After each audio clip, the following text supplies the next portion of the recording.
Hello everyone and welcome back to my channel. Video की starting पर हम लोग देखते हैं कि ऊपर वाले अपार्टमेंट से बहुत ही ज़ोर ज़ोर से आवाज़ें आ रही होती हैं, जो सुनकर पार्क और यून की आंखें खुल जाती हैं। जिसके बाद पार्क बोलता है कि मैं ऊपर वाले अपार्टमेंट्स पे जाके बात करता हूँ, पर यून उसको रोक देती है और बोलती है कि मैं सुबह खुद उनसे बात करूँगी। उसके बाद वो लोग सो जाते हैं। नेक्स्ट मॉर्निंग हम लोग देखते हैं कि मिस्टर यान पार्क से मिलने के लिए आया होता है, लेकिन पार्क उनसे बहुत ज़्यादा गुस्सा होते हैं क्योंकि उन्होंने यून के बहुत ज़्यादा ब्लड सैंपल ले लिए होते हैं। जिसके बाद हम लोग देखते हैं कि मिस्टर यान बोलते हैं कि मुझसे गुस्सा मत रहो क्योंकि यून ने तुमसे शादी सिर्फ मेरी वजह से की है। जिसके बाद पार्क बोलता है कि ऐसा नहीं है, वो मुझसे इम्प्रेस होकर उसने मुझसे शादी की है। पर मिस्टर यान बोलते हैं कि ऐसा भी नहीं है क्योंकि अगर मैं उसको एक्स्ट्रा पॉइंट नहीं देता तो वो तुमसे शादी कभी नहीं करता। जो सुनकर पार्क बिल्कुल शांत बैठा रह जाता है। मिस्टर यान पार्क को बोलते हैं कि मैं चाहता हूँ कि तुम मेरे साथ काम करो क्योंकि तुम बहुत ज़्यादा इंटेलिजेंट हो और तुम्हें ग्रीन टैबलेट और बाकी इन्फेक्टेड पीपल के बारे में भी पता चल चुकी है। जिसके बाद मिस्टर यान पार्क को टॉम का फ़ोन देते हैं और बोलते हैं कि इसमें उस ड्रग डीलर का नंबर है जिससे टॉम ग्रीन टैबलेट्स लिया करता था। तो मैं चाहता हूँ कि तुम टॉम बनकर उससे सारे ग्रीन टैबलेट्स खरीद लो। जो सुनकर पार्क बोलता है कि किसी भी पुलिस ऑफिसर के पास इतने पैसे नहीं हैं कि वो उससे सब कुछ खरीद ले।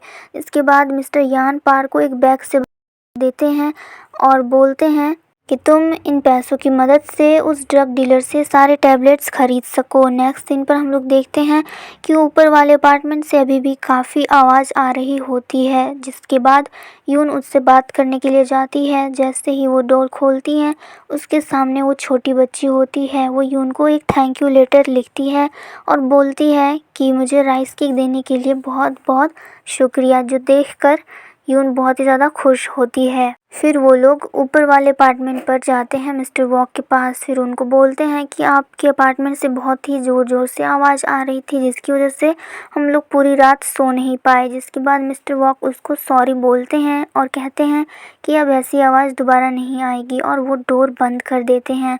इसके बाद यून को काफ़ी अजीब लग रहा होता है और बोलती है कि ये कुछ ज़्यादा ही अजीब है। जिसके बाद वो दोनों एक्सरसाइज के लिए उस बिल्डिंग जिम पर जाती है जहाँ पर एक ट्रेनर होता है जिसका नाम यूक होता है। वो बोलता है कि आपको आने से पहले फॉर्म फिल करना पड़ेगा।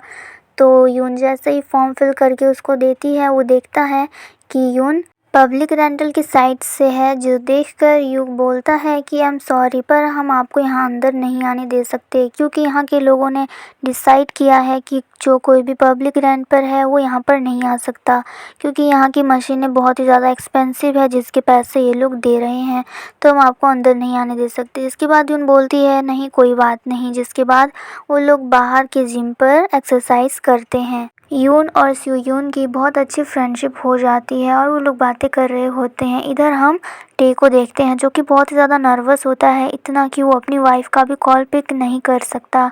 तभी वो अपना हाथ कांच से काट लेता है और वो यून को कॉल करता है और बोलता है कि मैं बहुत ही ज़्यादा डर गया हूँ, तुम प्लीज़ मेरे पास जल्दी आओ क्योंकि मुझे भी तुम्हारी तरह एक इन्फेक्टेड पर्सन का नेल लगा है, तो तुम जल्दी से मेरे पास आ जाओ क्योंकि मैं बहुत ज़्यादा डर गया हूँ। जो सुनकर यून जल्दी से टे के पास आती है और उसको रिसर्चिंग बिल्डिंग की तरफ लेकर जाती है और कार ड्राइव करते टाइम उसको बोल रही होती है कि तुम डरो मत, तुम्हें तो सिर्फ नेल ही लगा है, उसने तुमको काटा थोड़ी है। उसके बाद बिल्डिंग में आने के बाद जब जीसू ने टे का हाथ देखा तो तभी वो समझ जाती है कि वो किसी नेल का निशान नहीं बल्कि कट का निशान होता है, पर फिर भी वो उसका सैंपल ले लेती है। जिसके बाद वो उसके दोनों हाथ लॉक कर देती है और फिर थोड़ी देर के बाद उसका एक हाथ अनलॉक करके दूसरा हाथ चेयर पर बांध देती है और यून को अपने साथ ले जाती है। तभी हमें फ्लैशबैक पर दिखाया जाता है कि एक दिन वो एक रिपोर्टर से मिलता है और वो रिपोर्टर टे को बोलता है कि अगर तुम मुझे उस रिसर्चिंग बिल्डिंग का वीडियो बनाकर ला कर दोगे कि वहाँ पर कैसे कैसे पेशेंट हैं, तो मैं तुम्हें बहुत सारे पैसे दूंगा। जो सुनकर टे हाँ कर देता है। इसका मतलब टे सिर्फ पैसों के लिए वहाँ पर गया होता है और इसकी वजह से उसने अपनी नेक का नहीं बल्कि हाथ का कटा हुआ सैंपल देता है। और इधर हम लोग यून को देखते हैं जो जीसू यून का ब्लड सैंपल ले रही होती है। तभी यून बोलती है कि मेरा बैग में कुछ रखा है, जिसके बाद वो देखती है कि उसमें राइस केक रखे होते हैं, जो देखकर जीसू काफ़ी ज़्यादा इमोशनल हो जाती है क्योंकि उसकी कोई भी फैमिली नहीं है और ये फर्स्ट टाइम होता है जब जीसू को किसी ने अपना समझकर उसे कुछ दिया होता है। फिर जब वो लोग वापस जाते हैं तो देखते हैं कि टे अपनी प्लेस पर नहीं होता है, जो देखकर वो दोनों बहुत ज़्यादा घबरा जाते हैं और जीसू दौड़कर जाती है बाकी सबको इन्फॉर्म करने।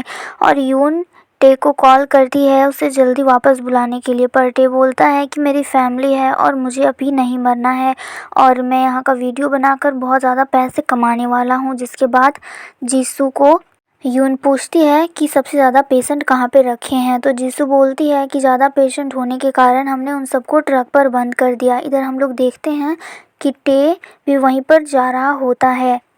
फिर हमें उस ट्रक का सीन दिखाया जाता है जहाँ पर टे घुस जाता है।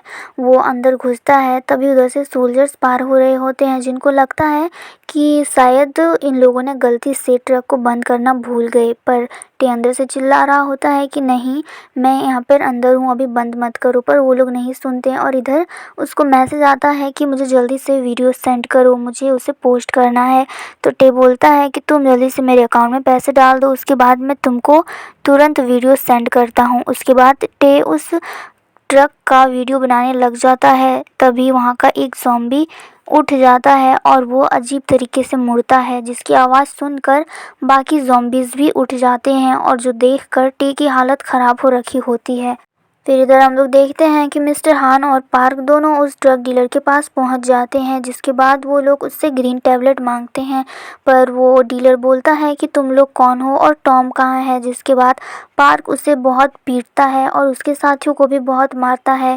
फिर मिस्टर हान पूछते हैं कि वो ग्रीन टैबलेट्स कहाँ पर है, जिसके बाद वो बोलता है कि मैंने गाड़ी की डिक्की में रखा है। पार्क उस कार की डिक्की को खोलता है, जिसके बाद उसके अंदर से एक ज़ॉम्बी निकलता है जो कि बहुत ही ज़्यादा आउट ऑफ कंट्रोल होता है और वो पार्क पर अटैक कर देता है। जिसके बाद मिस्टर यान उस ज़ॉम्बी पर गोली चलाते हैं। चलाते टाइम उसे एक लड़की का तस्वीर याद आता है, लेकिन फिर भी वो अपने इमोशन को कंट्रोल करके उस पर गोली चलाते हैं। उसकी गोली चलाने पर भी वो शांत नहीं होता है, तो वो नॉन स्टॉप उस पर फायरिंग करने लगते हैं, जो देखकर पार्क बहुत ही ज़्यादा शॉक्ड रह जाता है और वो बोलता है कि आप किसी इंसान को ऐसे कैसे मार सकते हैं, वो भी एक पुलिस के सामने। इसके बाद मिस्टर यान बोलते हैं कि क्या वो तुमको एक इंसान लग रहा था। इसके बाद मिस्टर यान उस ड्रग डीलर से पूछते हैं कि ये ज़ॉम्बी में कब डेवलप हुआ, तो बोलते हैं कि ये अगले हफ्ते हुआ है क्योंकि इसने ग्रीन टैबलेट कुछ ज़्यादा ही यूज़ कर लिया था, जिसकी वजह से इसकी ऐसी हालत हो गई। लेकिन हमने इसे मारा नहीं बल्कि अपना पालतू कुत्ता बना के रखा, जो सुनकर काफ़ी सब लोग शॉक हो जाते हैं। जिसके बाद मिस्टर यान को जीसू का कॉल आता है और वो वहाँ के सिचुएशन के बारे में बताती है। फिर वो पार्क को बोलते हैं कि सर्च बिल्डिंग में कुछ प्रॉब्लम आ गई है तो तुम मेरे साथ चलो। तो पार्क बोलता है कि मैं क्यों जाऊं। जिसके बाद वो बोलता है वो इसलिए क्योंकि वहाँ पर यून भी है, जो सुनकर पार्क काफ़ी ज़्यादा शॉक्ड हो जाता है। और इधर हम लोग देखते हैं कि जीसू अपनी पूरी आर्मी टीम के साथ टे को खोजने पर लग जाती है। तभी यून टे को कॉल करती है, जिसका रिंगटोन एक ट्रक से आ रहा होता है। तो यून बोलती है कि टे ज़रूर इसी ट्रक पर होगा। जिसके बाद सारे सोल्जर्स उस ट्रक को खोलने लगते हैं और स्टिक भी अपने साथ रखते हैं। तो वो जैसे ट्रक को खोलते हैं वहाँ से काफ़ी सारे ज़ॉम्बीज़ निकलने लगते हैं, जो देखकर वो लोग ट्रक को दोबारा बंद करने लगते हैं। तभी यून देखती है कि वहाँ पर टे भी है, जिसे देखकर वो रुकती नहीं और अंदर घुसने लगती है।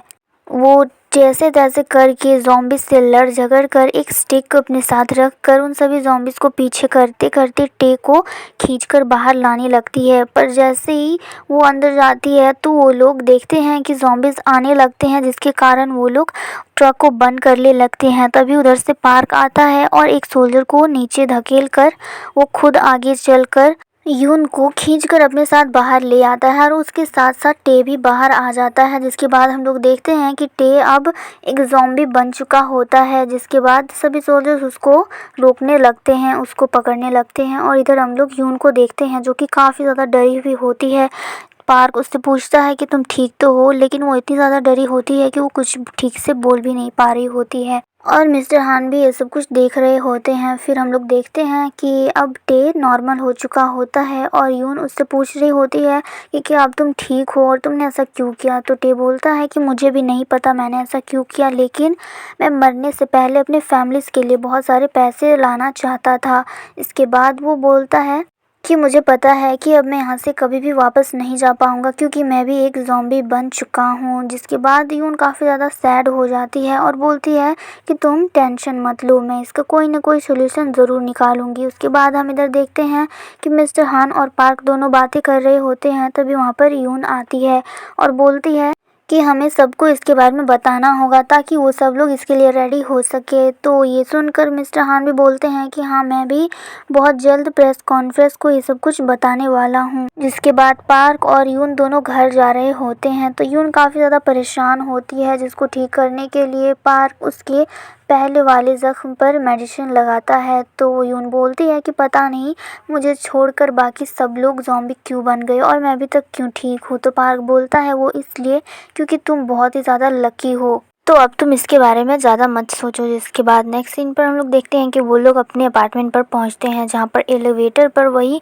मिस्टर किम मिलता है जो उसे फर्स्ट टाइम मिला था। फिर वो पूछता है कि क्या तुम मेरा हुडी ले आई, जिस पर यून बोलती है कि मैं बहुत ही ज़्यादा बिजी थी तो मैं तुम्हारा हुडी नहीं ला पाई। जिसके बाद वो काफ़ी ज़्यादा सैड हो जाता है और इधर पार्क बहुत ही ज़्यादा जेलस फील कर रहा होता है उन दोनों को ऐसे बात करते देख।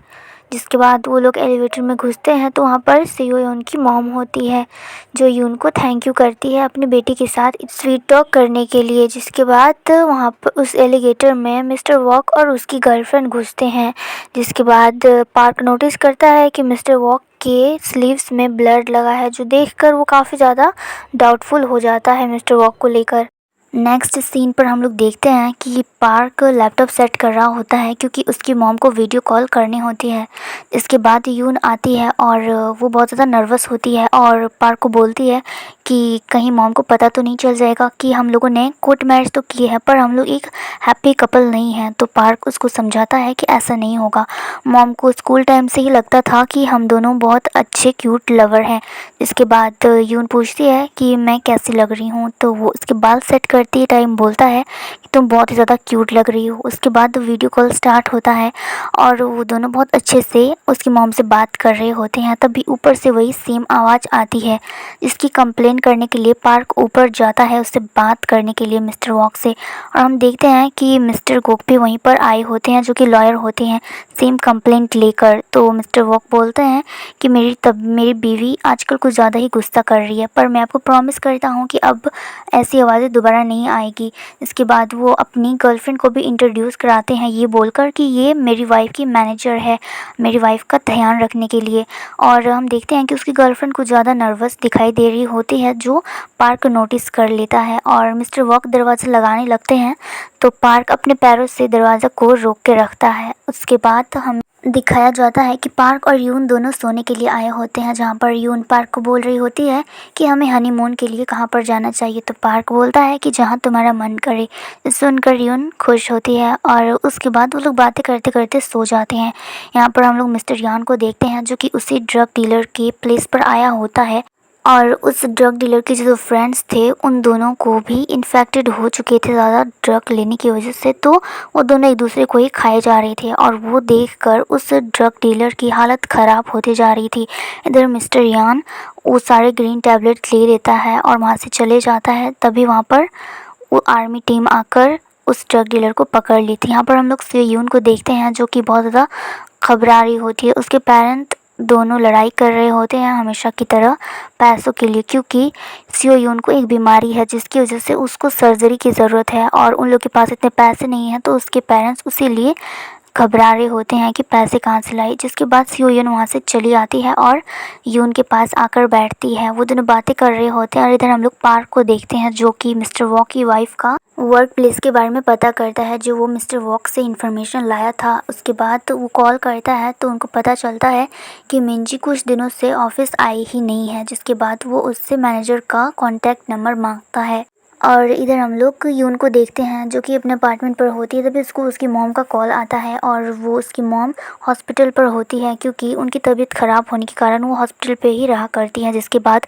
वो उसे टीवी ऑन करने के लिए कहती है, जहाँ पर हर जगह पे सिर्फ वही वीडियो दिखाया जा रहा होता है जो टे ने बनाई होती है। इसका मतलब ज़ॉम्बी बनने से पहले उसने उस वीडियो को दे दिया था। और न्यूज़ पे बताया जा रहा होता है कि उस डिज़ीज़ का नाम मैड पर्सन डिज़ीज़ रखा गया है, जो कि कोरोना से भी ज़्यादा ख़तरनाक है।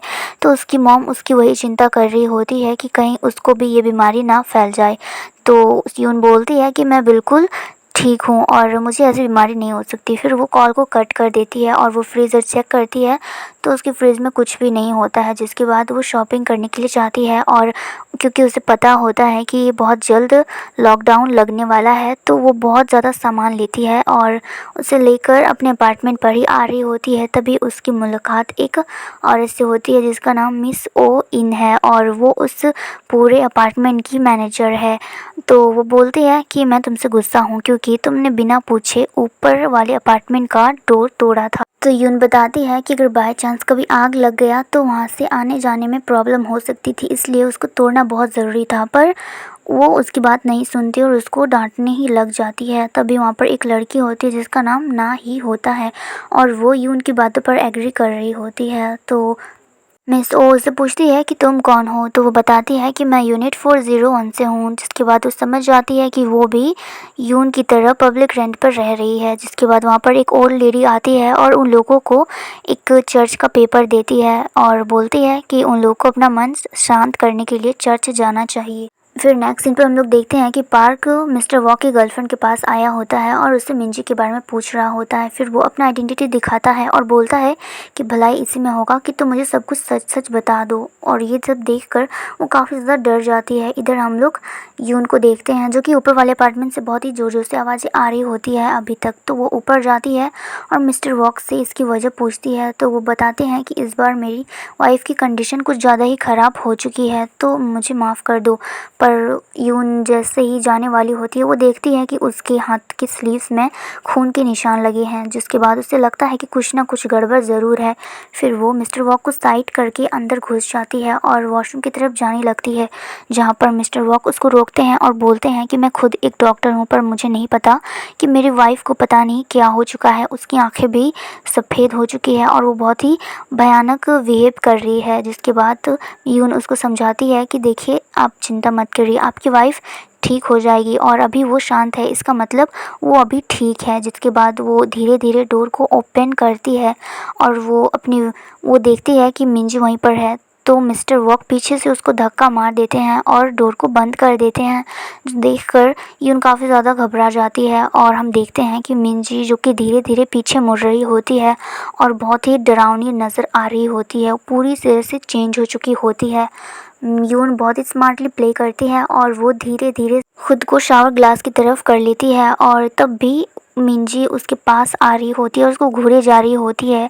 तो यून उस ग्लास को साइड करते करते वो वहाँ का डोर ओपन करती है और बाहर आ जाती है। और इधर हम लोग मिस्टर वॉक को देखते हैं जो कि पुलिस को कॉल कर रहे होते हैं कि आप जल्दी से यहाँ पर आ जाइए, क्योंकि मेरी वाइफ को भी वही मैड पर्सन डिजीज़ हो चुका है। और जैसे पीछे मुड़ता है वहाँ पर उसकी वाइफ होती है जो कि उसे घूरे जा रही होती है बहुत डरावनी तरीके से। मिस्टर वॉक बहुत ज़्यादा डर जाते हैं और वहाँ से भाग जाते हैं, जिसके पीछे उसकी वाइफ मिंजी भी भागती है और उसके पीछे यून भी भागती है, जो कि कॉल करती है पार्क को और अपने साथ एक पिलो भी लेकर जा रही होती है। यून भाग रही होती है और तभी वहाँ पर उस ओल्ड लेडी को गिरी हुई देखती है जो कि चर्च के पेपर बांट रही होती है। इधर हम लोग मिस्टर वॉक को देखते हैं जो कि डर रहे होते हैं और भाग रहे होते हैं। तभी वहाँ पर सियोयून होती है, वो सियोयून के अपार्टमेंट की तरफ जा रही होती है। सियोयून उसको बताती भी है कि घर पे कोई नहीं है, पर फिर भी वो दौड़कर वहाँ पे चले जाते हैं। सियोयून जैसे ही पीछे मुड़ती है वो वहाँ पर मिस्टर वॉक की वाइफ मिंजी को देखते हैं जो कि काफ़ी ज़्यादा डरावनी लग रही होती है, जो देखकर सियोयून को कुछ समझ नहीं आ रहा होता है, वो भी काफ़ी ज़्यादा डरी हुई होती है। और यहाँ पर वो धीरे धीरे सियोयून की तरफ बढ़ रही होती है और इस मोमेंट पे हमारा ये एपिसोड ख़त्म हो जाता है। आई होप कि आपको ये वीडियो पसंद आई होगी। Thanks for watching.